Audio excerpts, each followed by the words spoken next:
among others. And also at CERN, currently I have a couple of years visibility, but my contract takes me to July 2028, and therefore I'm beginning to think that I should start looking into opportunities elsewhere, and the data center industry seems like one that will last. Okay. Yeah. So yeah, so I'm not very familiar with the company, with your client, Yeah. with their activity in Finland. Yeah. But I started reading into it yesterday. I saw the project is huge, Right. yeah, no, it seems like a nice, a good career prospect. Okay. All right. Perfect. And currently, have you entertained any interviews so far? Are you currently interviewing with other companies out there in the market?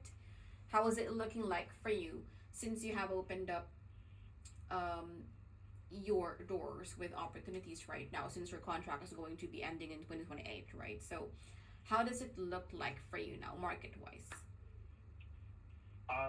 So I haven't been yet actively applying for jobs. So I receive interests every now and then from Yeah. recruiters like yourselves Okay. and companies, particularly in the data center industry, because CERN is it's quite a famous place. It's the largest physics laboratory in the world. We don't just build data centers, we build all sorts of complex engineering programs. And so I think I can apply what I've learned in various industries. But no, to answer in short, I haven't been applying actively, so I'm only responding to interests when it comes. Right. Understood. Well, and I can see here you've been based out of France and then currently you're based in Switzerland, right? Yes, in Okay. Geneva. And so how does it look like for you moving to Finland? Do you have family or children to consider? I have two kids, Okay. and currently we have I'm separated, so I have alternate. We alternate, and I see them Mm-hmm. about 30% of the time. So Understood. Okay. possibly compatible with a little bit of trouble. Travel. Okay. All right. Understood. And what does your availability look like, notice period wise, if you're going to move on to a new role? Let's say we find you the right opportunity, you find that this role is, suitable for what you are looking for. What will be your availability to mobilize? Contractually, my notice Mm. period is 3 months, Okay. beginning from the end of the month of resignation.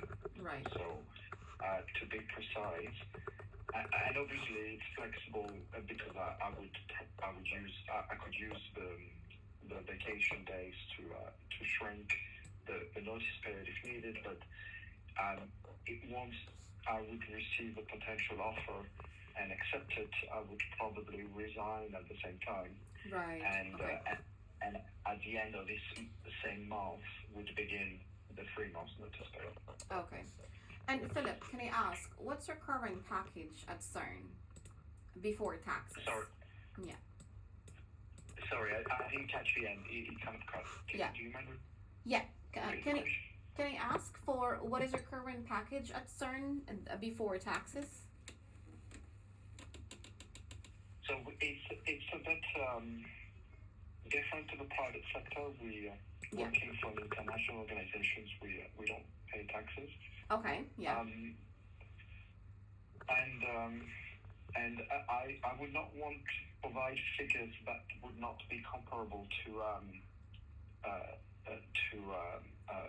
The an client's equivalent, budget. Yeah. an equivalent role in the private sector. So Of course. I'm a bit worried of giving you a figure that might scare the client and then not move forward. So um, could we rather understand first what the range of the salary range Of is course, for of this course. particular role? And that's not the reason why I ask. I mean, we pretty much, these type of conversations, especially, are being kept between you and me as your recruiter. I do not share salary information to my client. This is just for me, as for my information, because I do not just work with the Mac Digital, right? I work with other clients across the globe who might have a similar opportunity for you, a similar role. And for me, knowing what your salary bracket is, if you're not comfortable to share the exact figure, I appreciate and I respect that. But just give me a range of what are you on right now, so then I would know what kind of ballpark you would be looking for when it comes to a new role. Well, here at the Mac Digital, they have given us about 150 to 180 euros per year. And I think it's a bit challenging with EU countries because you guys have a different tax bracket, right? When it comes to, so if you work in in this country, you would have a different tax.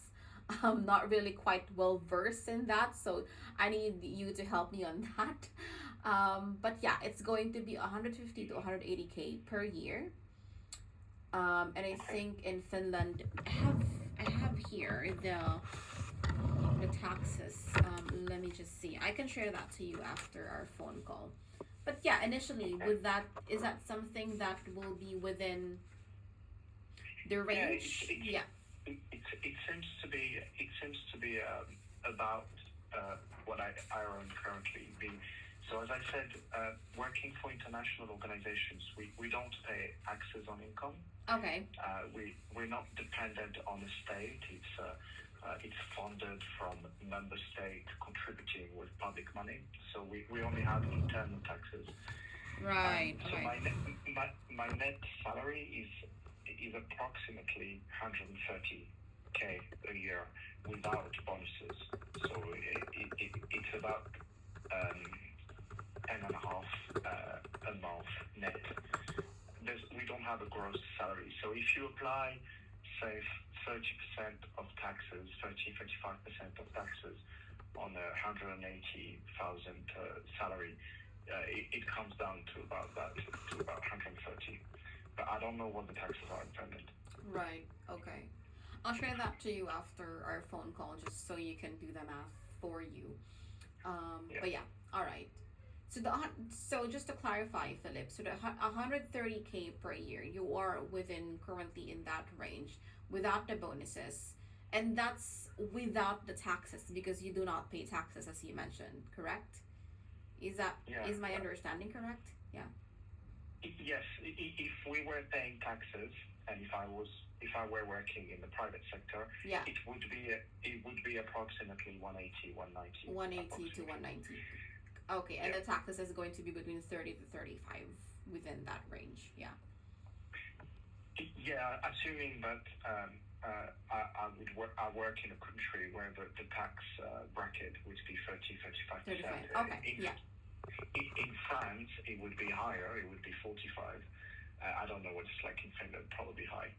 Right. Okay. Fair enough. But I suppose what's different in Finland is also the cost of living. Working and living in Geneva, how does it compare to Helsinki? I don't know. Yeah. Okay. So all of this would have to be studied. Yeah. See. Yeah. Needs to be factored in and needs to be, of course, part of the equation. Once we'll cross the bridge when we get there.